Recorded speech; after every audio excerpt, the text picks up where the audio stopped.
Good morning po sa inyo lahat. Isa pang maliyugto na ating daily Bible blessings. Pamagat po ng ating aralin ngayong umaga ay ang buhay na para sa iba. Ang buhay na para sa iba. Karaniwan naman minamahal at normal sa mga tao na magkaroon ng tinatawag na instinct of self-preservation o likas na ugali o gawi na ating po ingatan ang ating sarili. Halimbawa, may nakita kang mabilis na sakyan na patungo sa iyo na mukhang lasing ata ang driver. Kaya po normal lang po na tayo umiwas at tumalon siguro para hindi ka mahagip. Kaya siguro ka na lang mabaho pa ang bagsakan mo basta hindi ka lang mamatay. Kaya po, kung naman pag ating nabasa sa Bible, na may mga taong handang magbigay ng kanilang buhay para sa iba, di parang taliwas ito sa ating kalikasan. Di ba ito salungat sa ating normal na pag-iisip at damdamin? Halimbawa po, danggit po ni Pablo sa Roma 16:4, 3 and 4, na mag-asawang Priscilla at Aquila na kanyang kamagagawa sa Panginoon ay nagtaya ng kanilang sarili sa panganib upang iligtas ang buhay ni Pablo.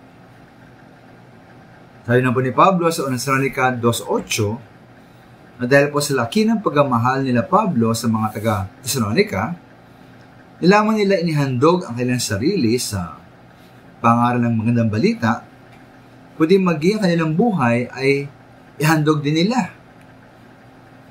Kaya po itong pagkanais na mag-alay ng ating sariling buhay, at may kita po sa Biblia yan. Kay Priscilla at Aquila, kay Pablo, at para sa akin po, pinakamagandang halimbawa nito ang ating Panginoon. Pagkanais na mag-alay po ng kanyang sarili ay nakaugat po mismo sa ating Panginoon Hesus.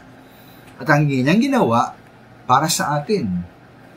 Ngayon po sa Roma 5:8, pinadama ng Diyos ang kanyang pag-ibig sa atin nang mamatay si Kristo para sa atin nung tayo'y makasalanan. Kaya binigay po ng buhay po ng ating Panginoon Hesus, kanyang buhay binigay para sa atin.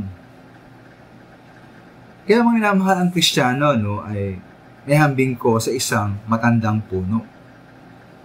Maaari siyang mamatay ng iba't ibang dahilan. O maaari ibigay ang kanyang buhay para ang kanyang kahoy po ay gawing maupuan. Nang bibigay ng kapahingahan sa maraming mga tao. Tayo mga minamahal, ano yung piliin natin? Ibigay ang buhay para sa iba? Maraming salamat.